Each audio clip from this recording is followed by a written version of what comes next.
to create some more content for you. He's talking about some directors he knows. These are the Teenage Film Snob hiatus shows. Welcome to Ours, a Teenage Film Snob. I'm James Chalmers, your friendly neighborhood film snob. It's another hiatus show. I'm going to stop introducing the episodes like that, hopefully at some point. But yes, just me alone in the pod cave again in Film Snob HQ. And instead of working on just one director this week, I'm going back. I'm going international, and I'm going to look at the films of another region. I've been teasing it for a little while now. I want to talk about the films of the UK. I didn't talk about them in my European focus, and not just because of Brexit, but because I think that the UK is such a big exporter of films. I didn't want to, I guess, like muddy the waters and spend less time on European films or miss any important UK ones. So I'm doing a whole episode on the UK. Again, these are just some of my favourites or some that I recommend you see. There are a couple in here, pardon me, you probably have seen. There's a couple of popular ones in there for sure. But plenty, I think, that have gone under the radar as well. I will kind of specify before we begin that I will not be focusing on any James Bond films.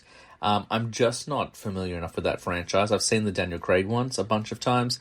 I've seen a couple of the Connery, a couple of Roger Moore, and a couple of Pierce Brosnan, but certainly not enough to consider myself an expert. So I won't be doing the James Bond films. I'm also not going to focus on any Edgar Wright films. Edgar Wright is arguably one of the most prolific directors to come out of the UK in the last 20 years. He's one of my favourite directors of all time. I'm going to dedicate an entire episode to him. I'm just waiting on the delivery of his documentary so I can watch it and then give you a full-scale review of his films. So because I'm focusing just on the region, I'm not going to be ranking these. I'm just going to talk about a few films that I think you should check out. I think I've got about 20 here, actually. So 3, 4, 5, 6, 7, 8, 10, 11, 12, 13, 14, 15, 16. 16, that's totally fine. There are some from the modern era, so 2000s onwards. There's some from the 70s. I don't know if I've got any 80s films here, but I've definitely got 90s, 2000s, and 2010s for sure. But it doesn't matter. It doesn't matter when they're from, as long as they're good. And I've got a pretty good mix of genres. There's definitely a lean into horror, as there usually is when I do these solo shows. But there's also definitely some comedies and stuff like that as well.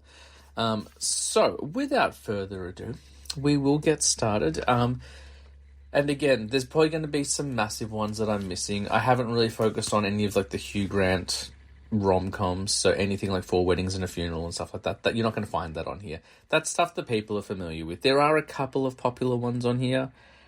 I think there's only one on here that I would consider a major mainstream success that people think about to this day. I think everything else on here is actually more niche or cult or just less heard of. So, but we'll see. You'll be the judge as the listener. You'll tell me if I'm right or wrong. But I think there's only really one majorly popular one on here. So, starting off with a film that came out in the early 2000s. This was a surprise hit. I don't know whether it was particularly successful at the box office outside of the UK. It was definitely big in Australia at the time. I can't imagine it had much of an impact on the American box office for a number of reasons. The first one being that it was a story about teenage girls in sport, and that tends not to really resonate with American audiences. And the second reason being that it was about soccer. The film I'm talking about is from 2002, and it's called Bend It Like Beckham. Bend It Like Beckham is an amazing film. I haven't watched it in probably 15 years, but when it came out, it was revolutionary. I often, when I talk about The Big Sick, a film that came out a few years ago with Kumail Nanjiani, I call it the American equivalent to Bend It Like Beckham. Obviously, they're very different in terms of the character's pursuits. In The Big Sick, he wants to be a stand-up comedian. In Bend It Like Beckham, she wants to be a soccer player. But it's very much about a story of immigrants, you know. And in Bend It Like Beckham, Jess is played by Paminda Nagra, and she is the first-born or first-generation English woman in an Indian family. And her parents migrated to the UK to offer her a better life. And she is currently struggling with adapting to being a UK citizen and the expectations of a UK woman versus the history and culture that comes with being born into an Indian family. It's also one of the biggest, one of the first appearances of Keira Knightley. It's one of her earliest films. We have Jonathan Rhys-Meyers as the captain or the coach of the soccer team, and it's directed by Gurinder Chadha. I adore this flick. It's so much fun. So Jess is a young woman, and she wants to play soccer. She wants to be in a women's league, but in the UK, and they don't call it soccer, they call it football, there's no room for women. It's a male-dominated sport. There's no real... no one really takes it seriously. But she ends up meeting a girl played by Keira Knightley. They become friends. She tells her, hey, you've got some good skills. You should join our team. She joins a women's team and has to play the games and practice in secret because her parents don't approve of her playing sport. They don't approve her playing a game where she would have shorts on and a short sleeve top on and exposing her skin. There's a lot of controversy there as well. So she has to sneak away and make it work. And of course it all blows up and they find out about it and they forbid her from ever playing the game again. And then it turns out she gets the opportunity, a scout came out, she gets the opportunity to maybe, I was going to say audition, but that's not what you do, but try out for an American team. And America is where women's soccer is a big thing. I don't know whether that's the case, but in the kind of framework of the film, that is what's going on. And it's really fun. It's funny. It's heartfelt. It's emotionally driven. It's a great sports movie. I always say that I don't watch a lot of sports movies, but Bend It Like Beckham was definitely a favorite of mine growing up. And it is just one that I never hear people talk about anymore. It was really big for its time. It's a pre-streaming movie, a pre-Netflix era movie, but I feel like it's kind of got lost in time a little bit. So if you haven't seen Bend It Like Beckham, I highly recommend you seek it out and watch it as soon as possible because it's such a charming movie, such a beautiful movie, and so much fun as well. So Bend It Like Beckham is 100% a UK film you need to see. Next up, I'm going into the world of horror. Of course, I had to go into the world of horror. This is a movie I have talked about a little bit. I remember becoming fascinated with this film when it came out simply because of the poster. The poster was so terrifying. It made me curious. It was the first horror film to truly scare me, to get under my skin, to make me gasp and close my eyes. And it's not because of the monsters in it. It's not because of the setting. It's because of the human characters. The movie is called The Descent, and it's directed by Neil Marshall. Neil Marshall's a fantastic UK director. I've got another of his films on this list. I was going to do a Neil Marshall episode, but again, like a few of the other directors, just haven't seen quite enough of his filmography. He did do the 2019 Hellboy remake, which I thought was quite underrated. I really enjoyed that. He also has done a lot of TV directing, particularly the bloodier episodes of Game of Thrones. But Neil Marshall's The Descent came out in 2005. I remember watching it downstairs on the ground floor of my mum's townhouse by myself with the lights on and being absolutely terrified. The story follows 5 friends. The main girl, played by Shauna McDonald, she plays Sarah. And Sarah has recently experienced some tragedy in her life. There was a car accident and both her husband and daughter were taken from her. She's the sole survivor. And a year later, her friends decide to take her out to try and lift her spirits. She's been quite antisocial since the passing of her family. And they want to kind of bring out the old Sarah again and give her a chance to kind of, I guess, find a bit of zest for life and realize that you can live beyond tragedy. As they take her into the woods, and they want to go cave diving because they're all these extreme sports enthusiasts. They go whitewater rafting, all that sort of stuff, and they want to go cave diving. And they go into this cave, and very soon after they get there, it's revealed that maybe the cave they've gone into is a little bit too challenging for their experience level. And then they also find out that it's an uncharted cave, one that has not been plotted on any map. No one knows where they are. And they start to realize that the cave is not empty. There is something living in the cave that is with them in there. And it starts taking them out one by one. It's incredibly scary because it's very much a haunted house movie. Like, yes, it's women cave diving, but it is a who is afraid of the dark, there are monsters in the shadows type movie. But the thing that truly scared me at the time, and continues to scare me about this film, as I said, it's not the monsters, it's not the dark, it's human nature. The way these 5 supposed friends turn on each other to sacrifice each other for their own survival is really upsetting and really quite scary. It's a dark portrait of humanity. And it has one of the scariest endings I've ever seen. Now, if you're in America, you won't have access necessarily to this ending because the American ending was changed. The studio mandated a different ending so that it would end on a happy note and allow room for a sequel, which did eventually happen. But the original ending is far, far scarier. I'm not going to spoil it for you. It's 20 years old, but it still holds up.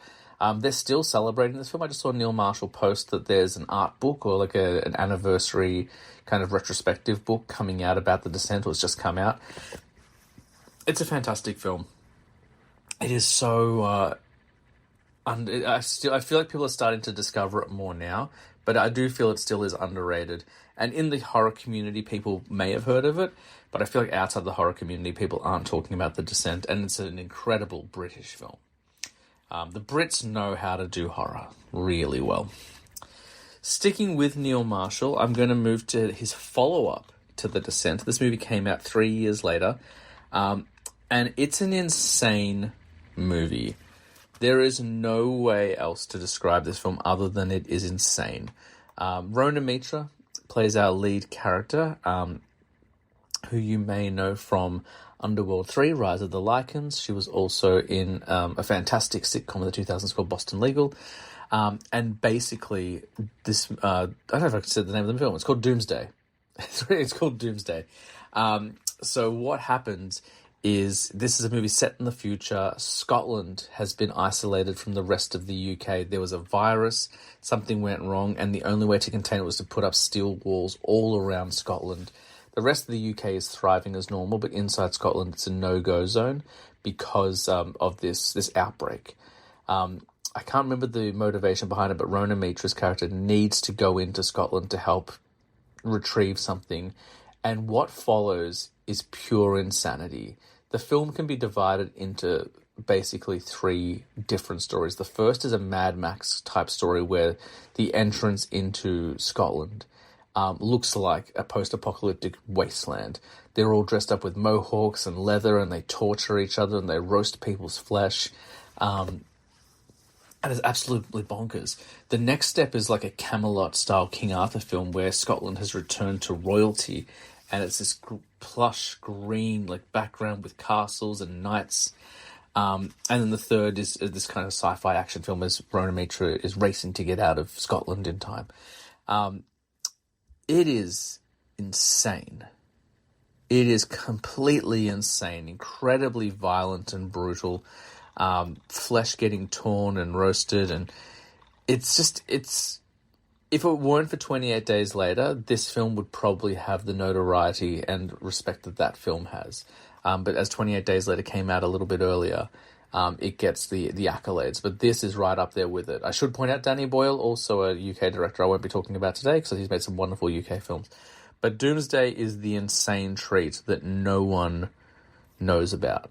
So go and check out The Descent and then go and check out Doomsday. I'm going to stay in the world of horror a little bit longer, and then we'll take a break and we'll go somewhere else. The last horror film I want to talk about for now is a movie called Kill List. Kill List came out in 2011. It's directed by Ben Wheatley, and it's hard to talk about this movie without spoiling it. If I reveal the twist, then it's not going to ruin the film, but it's definitely going to take a little bit of the fun out of it.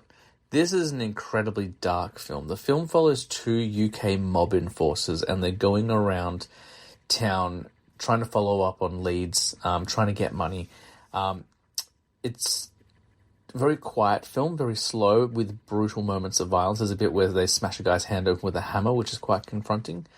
But basically, the main character, played by Neil Maskell, is just trying to get enough money to support his family. He's got a wife and a young son. He just wants to support them and get out of the game, basically. It's so hard to talk about this film without spoiling it. There is an incredible turning point in the third act where the whole time you think it's a film about a mob, and then in the last 10 minutes, it is not that at all. I feel like anything more is going to spoil this film. I don't want to spoil this film for you. I will say it is very creepy and very unsettling, and what happens in the third act is very unpleasant. But it's also a fascinating flick. It's so hard to talk about this film beyond what I've said, so apologies if that's not giving you much, but by giving you too much, it would ruin it for you. So all you need to know is it's messed up. It's incredibly messed up. Okay, we'll move away from the darkness. We'll move into the light. Let's talk about a film that was very popular in the 90s. It's coming up on its 30th anniversary in a couple of years' time. It hasn't had a physical release in goodness knows how long. I'm actually not sure if the filmmaker is even British. I'll look this up while I'm talking. Okay, he was. Fantastic. Good. In the 90s, the world was dominated by a musical phenomenon known only as the Spice Girls. If you were a kid during that era like I was, you could not escape the Spice Girls. You couldn't escape the music. You couldn't escape the merchandise. It was kind of like our version of Beatlemania. And I'm sure older people and Beatles fans will scoff at that, but I just don't know what else to compare it to. And there's been nothing like it since. Nothing in the 2000s came close. Maybe the One Direction thing is the closest thing to what happened with the Spice Girls. But to me, I don't think the One Direction thing came close, to be honest. I think the last major group to have such a grip on the globe was the Spice Girls. So, of course, in the 90s, they had to make a movie. It was dubbed as their first movie, and I think there were plans to make more, but in the late 90s, early 2000s, the group disbanded for quite a long time. But it's an incredible film. It has a woeful 3.8 on IMDb, which is ridiculous to me. It's crazy that it has such a low score. I don't think people either appreciated it for what it was, or they didn't quite get the joke. I don't know if the Spice Girls had a grip on America, to be honest. I don't know what it was like there, but in the UK and Australia, Spice Girls were everywhere. So maybe it was a bit of a misunderstanding. A couple of years later, America would return the favour with their own movie, which was based on existing property, of course, but their version of a Spice Girls movie, which was Josie and the Pussycats, which was incredible. I love the early 2000s Josie and the Pussycats. I'm a huge Rachel Lee Cook fan, so that was right up my alley as well. I'll talk about that film in a future episode. But today, we're talking about Spice Girls. So it follows the adventures of the five girls who play themselves. They appear in the film as themselves. It's like a week in the life of the Spice Girls. There's competitions going on. They're meeting fans. Their friend Nicola is pregnant, about to give birth. There's this whole negotiation for a movie deal behind the scenes. They have concert commitments, interview commitments. They have to go to Italy. They meet aliens. They have to learn how to dance from a militant instructor who's very flamboyant. It's crazy. I'm not going to lie and say it's a genius piece of modern literature. It's very silly, but that's the point. It's tongue in cheek. It's funny, and it's just a good old laugh. I just really like it. It's very, very charming. They obviously were very comfortable making fun of themselves. Outside of the five Spice Girls who appear as themselves, this is the list of cameos in this film. Elvis Costello is in the film. Alan Cumming, Jason Fleming, Bob Geldof, Stephen Fry, Elton John is in the movie. Richard E. Grant is in the film. Who else have we got? Sorry. Bob Hoskins, Barry Humphries, Hugh Laurie, Meatloaf, Roger Moore. Is that the Jonathan Ross shows up in the film? Jennifer Saunders. Dominic West in a very early role of his. Mark McKinney, who you might know as Glenn from Superstore, is in there as well. It's an incredible movie. And it's hard to explain the profound effect the film had and the music had if you weren't there. I'm not going to lie and say that I expect modern audiences to get it. People are going to look at it and they're going to be maybe not understanding why I enjoy it so much. But it is a slice of the 90s. You cannot... there is maybe nothing more 90s than the Spice Girls movie, and it's so much fun. So if you haven't seen it, go on Spotify, listen to a couple of tracks, play the movie, and just have fun with it. We're now moving to a film that I don't think is actually a UK production, but it is brought to us by a UK director. Has an Irish actor in it. So I'm throwing it in here because I want to talk about this movie. It's a UK director, so it counts. This film came out in 2014, I want to say, and was my favourite film of that year. It introduced me to three phenomenal performers who I don't think I'd ever seen in anything before, and reminded me of an incredible writer who had now become a director. The film is Ex Machina. It's written and directed by Alex Garland, who wrote 28 Days Later. It stars Alicia Vikander, Domhnall Gleeson, and Oscar Isaac. All three of those people, major stars now in their own right. But in 2014, I think was still kind of coming into the scene. Definitely Domhnall Gleeson and Alicia Vikander were coming to the scene. Oscar Isaac had probably done a couple of things. Ex Machina is a fantastic movie, very tense thriller that asks questions around identity and consent. And it follows the work of an insane tech genius played by Oscar Isaac, who has managed to create functional, advanced artificial intelligence. And he's built all these different robots. They're all women, which is by design, and is making maybe an additional commentary as well. And he has brought in a programmer to test them. He found a young student, played by Domhnall Gleeson, and he invites him to work with one of his robots every single day, a robot called Ava, played by Alicia Vikander. And the idea is that he wants him to study her patterns, learn more about her, and then report back. The film gets sinister very quickly. Domhnall Gleeson falls in love with Ava. He believes her to be truly human, and he wants to help her. And she talks about the abuse that all the different androids or artificial intelligence are experiencing at the hands of Oscar Isaac. But it's a web of lies. You don't know who to believe or what is real. And most of this film is just three people in a room not trusting each other, telling each other lies to try and get out of their current situation. The most innocent character in the film is probably played by Domhnall Gleeson, but even he has selfish motivations as well. It's phenomenal. The visual effects are stunning. I still don't know how they designed Ava, because she has a transparent torso. She's got visual robotic appendages, and then at points she's just completely see-through and plastic. In 2014, I don't know how they did it, but that's beside the point. It is dark, it is gloomy, it is violent, it is upsetting. And it is a masterwork. It is so brilliant that you need to check this movie out. And I'm sure some people have.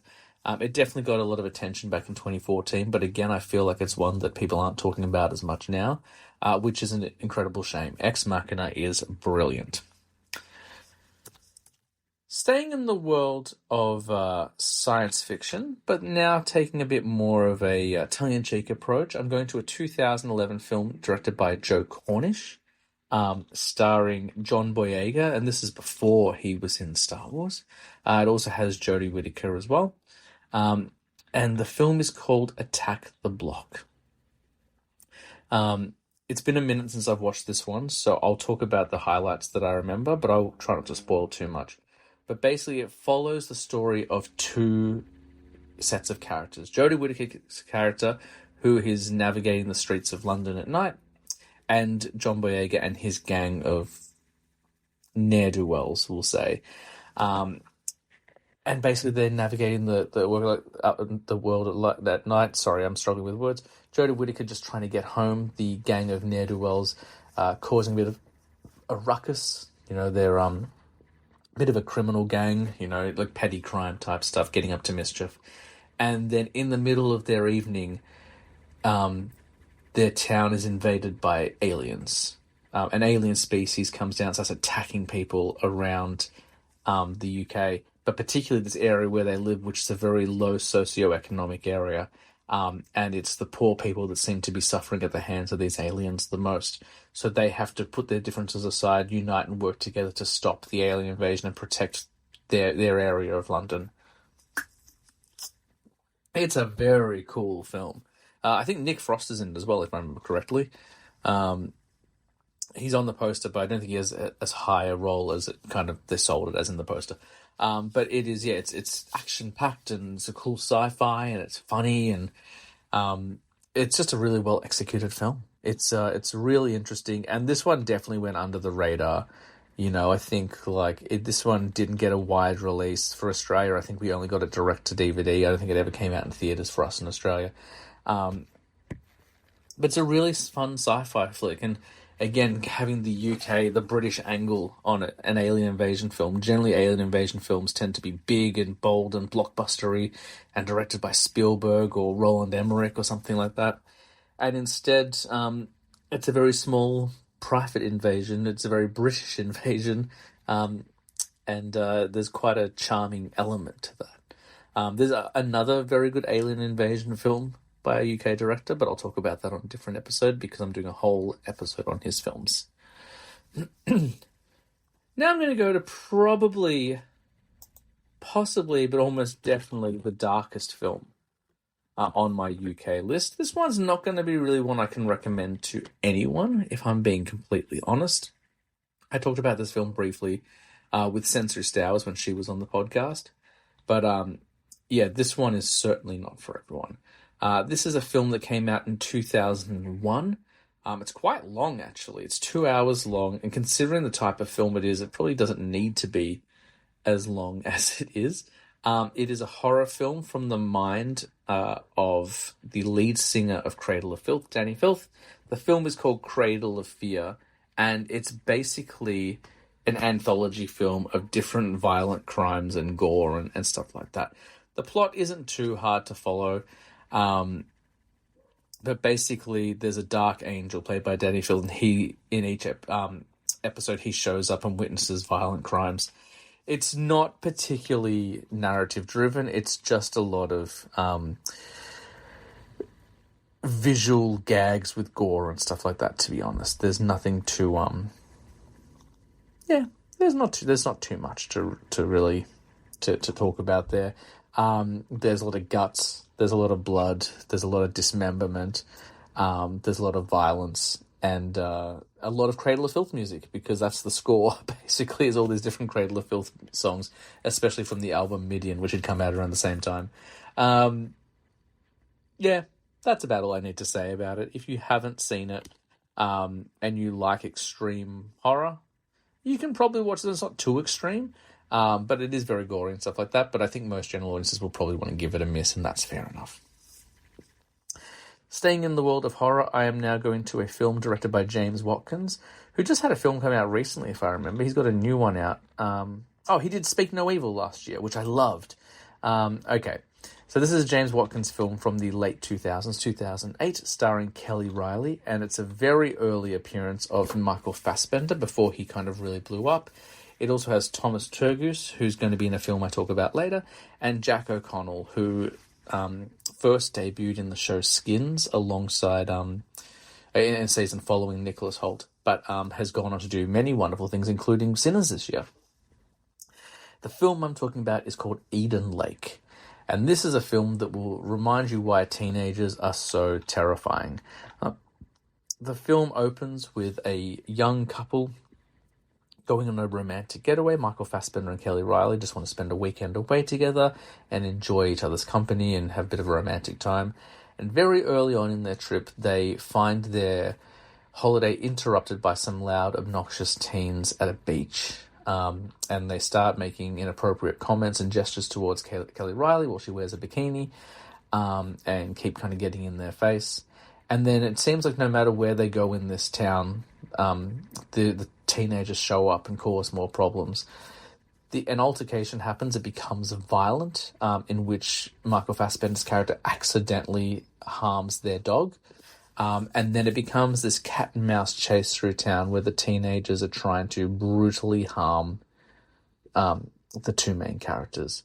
It gets very violent and very bloody. It's very bleak. There is not only assault and murder of adults, but also children are not excused from the violence either. And I think what this film is most known for, and rightfully so, is its finale. I won't spoil the ending for you, but it is one of the darkest, most ballsy endings I've ever seen. I thought The Mist had a ballsy ending, and it does. And then I saw this, and I think this might actually take the cake. But they're both pretty full-on films. So Eden Lake, there's not much more you need to know, other than, yes, it's very violent and nihilistic, but it is a well-made flick. It's very visually stunning. The violence is quite realistic and upsetting.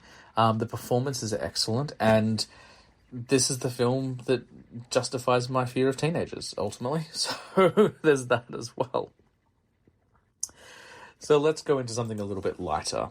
The next movie I'm going to talk about is actually a movie based on a TV show. It actually follows up from the TV show. It gained a lot of popularity in the UK. It had some awareness in America, but again, America tends not to acknowledge the UK's contributions to TV and film very often. Every now and then, The Office or something like that will break through, but most times it seems like America seems very happy not to be aware of the UK. In Australia, we loved this show as well. It was created by two guys, Damon Beasley and Ian Morris. If you recognise those names, you probably know that I'm talking about The Inbetweeners. The Inbetweeners, first of all, is an incredible sitcom. It's maybe one of the best TV shows, one of the funniest TV shows ever made. It's very realistic in its portrayal of teenagers. And I remember feeling particularly connected and maybe mildly traumatized by the show because I never considered myself to be particularly popular or unpopular in school. I kind of felt somewhere in between. And when I watched that show, I felt very seen, for better or for worse. So the Inbetweeners movie picks up where season 3 left off. They're at the end of school. They've graduated high school. They don't know what's going to happen next. And the movie opens with them deciding to go on a trip. It's very popular, I think, in most cultures, most Western cultures definitely, that when you finish high school, you either have a gap year or you go on a bit of a trip to find yourself. And I know with Americans, they like to hitchhike and backpack. I know with Australians, we like to do something called schoolies, which is generally go up to the Gold Coast or somewhere where it's very warm and go get drunk on a beach. And in the UK, because they're so connected to Europe, they can go all other places, and they want to go to Malia. So the boys book their trip. They head over to Malia, and basically it's an extended episode of the show, really. We get to see Joe Thomas, Simon, follow Carly and try and pursue that relationship. But while they're overseas in Malia and while they're navigating, they come across a separate group of in-betweeners, 4 girls, who are probably a little bit cooler than the boys, but not as much. Not much cooler. And they try and find, I guess, a bit of romance and a bit of love after being so unsuccessful in the first 3 years of the show. All the cast are back. James Buckley, Blake Harrison, Joe Thomas and Simon Bird return. Emily Head returns.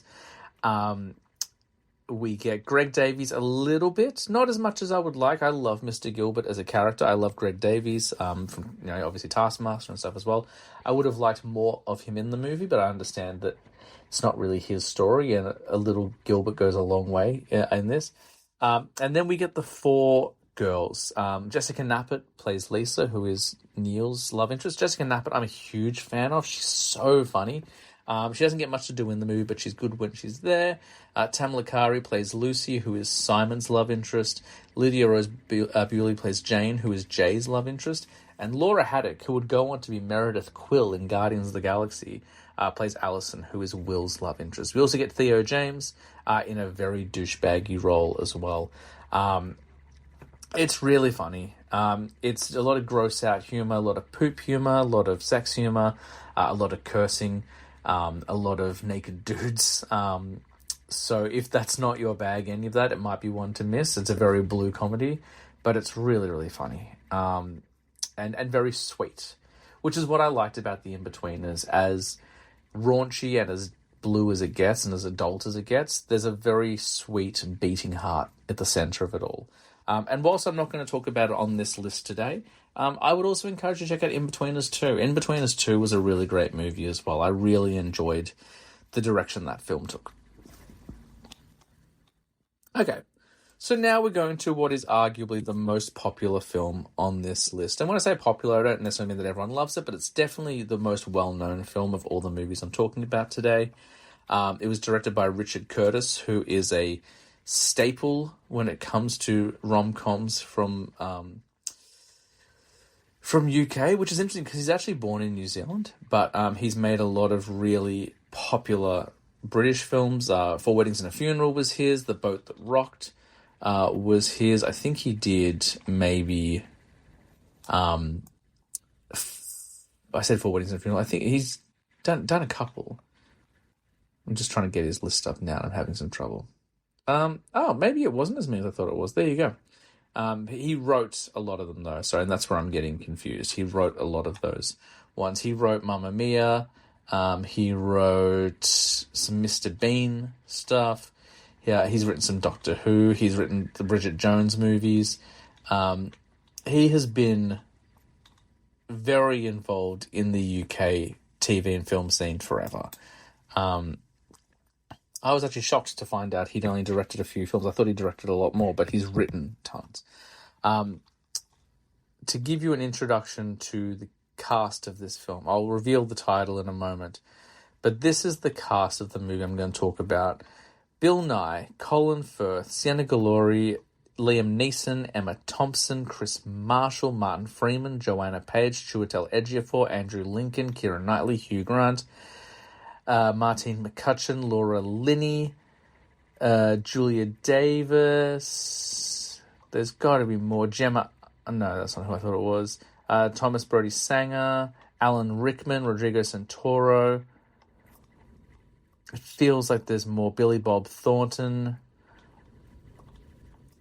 Michael Parkinson, Rowan Atkinson, Ivana Milicevic, January Jones, Alicia Cuthbert, Shannon Elizabeth. It's a huge... Claudia Schiffer. It's an incredible cast. Denise Richards, sorry. I am, of course, talking about Love Actually. Love Actually is an incredible rom-com. I know that in recent years when I've talked about this film, people have kind of called it a bit hokey and cheap and not particularly good and without substance. But I think the reason why is that it spawned a lot of lookalikes, Valentine's Day, New Year's Eve, a lot of those movies, which I haven't seen, so I don't know if they're any good. But I think because Love Actually started it all, people kind of saw those lookalikes or those kind of loose adaptations and thought maybe this one wasn't too good as well. This is fantastic. It's set a week before Christmas, and it follows the lives of many interconnected characters in the week to Christmas who are just trying to get through the holidays and kind of survive love, as it were. You've got Liam Neeson, whose wife has just passed away, and now he is responsible for her son. He's not his son, but he's her son, and he's trying to be a good dad and support him as he mourns the loss of his mother, but also is falling in love with a girl at school. And Liam Neeson himself is trying to mend his own heartbreak. We follow the Prime Minister, played by Hugh Grant, who is falling in love with one of the women who works for him, and him navigating the territory of being a head of state, but also being in love, but also trying to make the right decisions. We have Colin Firth, who is cheated on at the very beginning of the film by someone that he intends to marry, and so he escapes to, I think it's Spain, but somewhere in Europe, so he can focus on writing his book. And then one of the housemaids starts falling in love with him, and he falls in love with her. We have Laura Linney, who's had a crush on a guy that she's worked with forever, but she's also responsible for her mentally handicapped brother. And every time she gets a chance to be intimate, she's called away to look after her brother. Emma Thompson, who is is married to Alan Rickman. Alan Rickman their relationship is kind of maybe a little bit stale, and Alan Rickman is being tempted by a woman at work, one of the girls at the desk, and Emma Thompson is trying to be a good mum. Her brother is the Prime Minister, and her trying to navigate the treacherous waters of this kind of maybe dying relationship. Keira Knightley's in the film. She's just got married to Chiwetel Ejiofor. Chiwetel Ejiofor's not really in the film all that much, but his best friend, played by Andrew Lincoln, who you would know as Rick from Walking Dead, is not only his best friend, but also was the video editor of the wedding, and he's got a crush on Keira Knightley. And that was a little bit dicey because Keira Knightley was like 17 at the time. And Bill Nye, who's this aged rock star who hasn't really had a hit or any popularity in years, and he's made this Christmas single, and he's trying to like climb his way back to the top and stuff like that. There's so many interconnecting stories, and it just works perfectly. The tagline for the film was the ultimate romantic comedy, and I'm not even going to disagree with that. I think it is maybe the best romantic comedy out there. It's really funny. It's very sweet. It gets a little bit sexy. Martin Freeman and Joanna Page play body doubles for the love scenes in a film being shot, so they're naked in every scene, and they're just like kind of approximating these sexual situations while having very normal conversations about, what are you doing after work? And I got to go get some groceries and all that sort of stuff.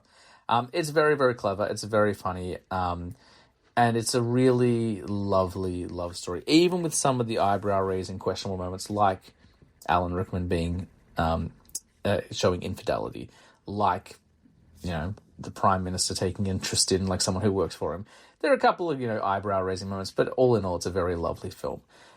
Chances are, of all the movies I've listed, you've probably seen that one. If you haven't, don't sleep on it. Love Actually is great. Wait till Christmas. By the time this comes out, Christmas will have come and gone, I imagine. But if you haven't checked it out or you're still in a Christmas mood, watch Love Actually. You can't go wrong with it. It's a really charming film. All right, let's head to Ireland. Let's go somewhere really scary. Let's go somewhere really upsetting. I'm talking to you about a film from 2019, directed by Rose Glass, who last year directed Love Lies Bleeding, her most recent film from 2024, Love Lies Bleeding, which was fantastic. But prior to that, in 2019, she had a little horror film come out called Saint Maud. Saint Maud stars Morford Clark as Maud. You would know her as Galadriel from the Rings of Power series as well. And Maud is a religious carer. She's from the church, and she travels around the country finding people who are sick or unwell who need care, and becomes like a live-in assistant for them. So kind of like a nurse on call. And will pray with them and read scripture to them and do their washing and their shopping and all that sort of stuff. But Maud has a bit of a secret. Maud is not part of the church anymore. She was kicked out, and we don't quite know why. But there was some suggestions that maybe she took her vows too seriously, and she maybe got a little bit violent or a little bit aggressive with some of her previous patients. And throughout the film, she is just talking to God over and over and over again. It's a very slow film. Not a lot happens until the very end. But it's this long, spiraling conversation, psychological horror film. It's less than an hour and a half, so it is quite a short film, and thankfully so, because it's really wonderful. But I think if it went for 2 hours, it would be a lot harder to watch, because it is quite slow-paced. When we get to the end of the film, the imagery becomes visually more upsetting and unusual and strange. And I'm not even kidding. The thing that scared me most about this film and stayed with me for days was the last second of the movie. It's less than a frame. Literally, I'm not going to tell you what it is. You need to wait and see it for yourself. Because we're building and building and building. We have no idea what's going on. And it's all very creepy and unsettling. And then Maud goes out into the beach. And she does something. And it's represented as one thing. And then just before the credits, we get a split second of what it actually is. And it stuck with me for so long. It was so haunting and upsetting and worrying and troublesome. But it's an incredible film, and Morford Clark is brilliant. I cannot say much more about St. Maud without giving it away. You'll have to trust me, but it's only an hour and 20 minutes long. Give it a go. I reckon you'll really dig it. Okay. We're going to head to a more oddball film now. This film was directed and written by Richard Ayoade, who you might know from The IT Crowd. If you're familiar with British comedies at all, that's probably what he's most famous for. He also did a show on I think it was on BBC, maybe ITV, called Travel Man, which is a documentary series where he would take a comedian friend somewhere in Europe and they would do a weekend away. The idea that in the UK you're so connected to Europe, you could go anywhere wonderful for a weekend. He does a lot of the big fat quiz stuff as well. But just a very, very funny comedian. And this film blew me away. I just wasn't expecting this at all. The film follows a young boy named Oliver, played by Craig Roberts. He's 15 years old, and his goal is that he wants to lose his virginity by his next birthday. And he wants to make sure his mum doesn't end up cheating on his dad. That's kind of the plot of the film. His mum is played by the brilliant Sally Hawkins. I adore Sally Hawkins. She has been in The Shape of Water, and she's in the Paddington movies. She was in Bring Her Back, which I haven't seen yet at the time of recording. I may have seen it by the time this episode comes out. Noah Taylor plays his dad. Paddy Considine is in there as well, as the ex-lover of the wife of his mum. And Yasmin Page plays the young girl that he's kind of set his sights on and wants to maybe pursue as a romantic interest. It kind of feels like Wes Anderson made a teenage sex comedy. Like Juno through the prism of Wes Anderson a little bit. It's hard to explain. Oliver falls in love with this girl, Jordana, and wants to pursue her. Her mother is sick and potentially dying. And they both have a very kind of bleak outlook on life. They're very kind of matter-of-fact about everything. They don't really care about things or pretend they don't care about things, but begin to start caring for each other, but don't want to show it. And then when they don't feel reciprocated feelings, they kind of turn against each other as well. It's very hard to explain, but it is a wonderful movie. Again, not a particularly long one, about an hour and a half, but you want to check this one out. Submarine's really, really good. I wish I could remember the relevance of the title, but I can't. Next up, we're going somewhere that is not a horror film, but at the same time kind of is. This is a film that came out in 2006. I mentioned that I was going to bring up Thomas Turgoose again, and this is the film that really put him on the scene. It was directed by Shane Meadows, who I don't know if he's done anything other than this. I'll have to have a look. Done a couple of things. A lot of things, actually. Mainly TV, though, from the looks of it. He did a lot of TV show spin-offs of the movie I'm about to talk about. We also have Stephen Graham, who just won the Emmy recently, but he's in this as well. Joe Gilgan, who you would know from the show Preacher or Misfits, shows up. Jack O'Connell, again, is in this one. But it is a lot of lesser-known names. And it's a movie set in the 80s, and it's called This Is England. And basically, it's the UK's version of American History X or Romper Stomper. It follows skinheads and kind of like their anti-multiculturalism in the 80s of the UK. It's a very dark film, and it follows the story of Thomas Turgoose. So he's a young boy. He doesn't have a lot of friends. He feels very ostracized.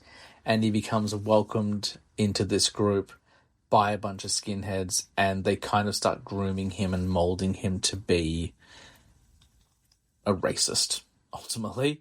It's a terrifying film. Like, it's wonderful and it's brilliantly performed, and it's very difficult because all the characters, or most of the characters, are bad people, but they really care for this kid, and you can see how someone can become racist or homophobic or anti-trans or against any of the marginalized groups of our society because these groups are giving them what they feel like they're missing. They're not feeling love or acceptance at home or at school or in the workplace, but these people who spew hate show them a little bit of kindness, and therefore they almost feel like they're indebted to these people.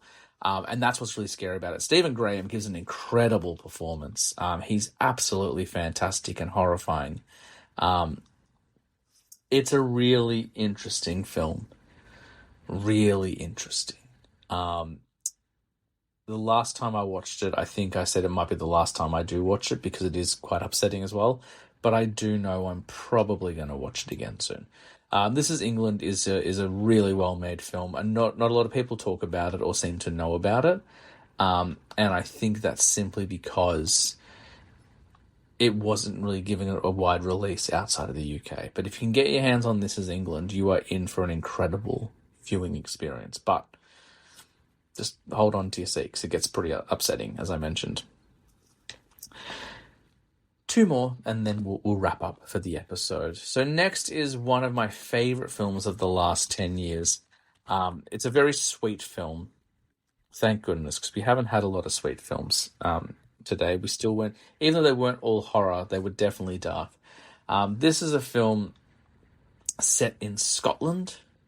So that makes me happy because I love Scotland. Directed by Andy Hamilton and Guy Jenkin.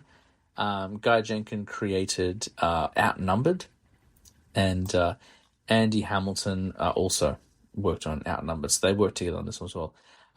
What We Did in Our Holiday stars David Tennant, who is probably most famous for his work in Doctor Who.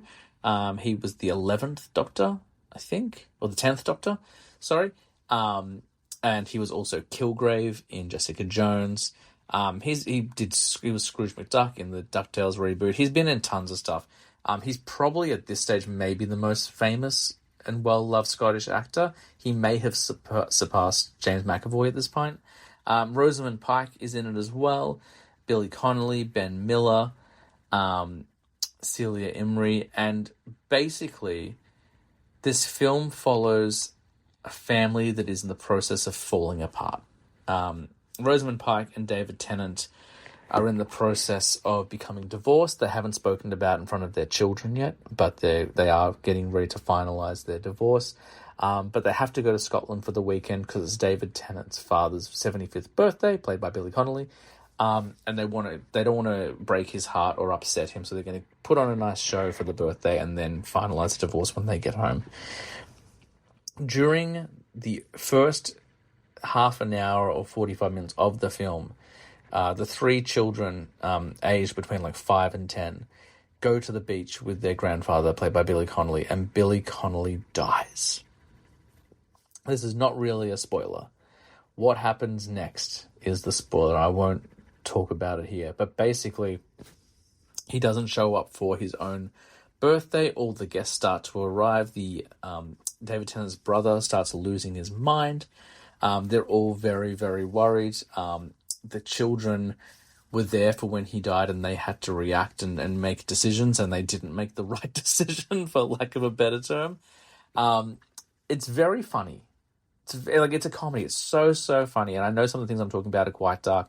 It's a film about death. It's a story about death, but also how we need to face and embrace death, and value the love that we have while we're alive. It's a beautiful film.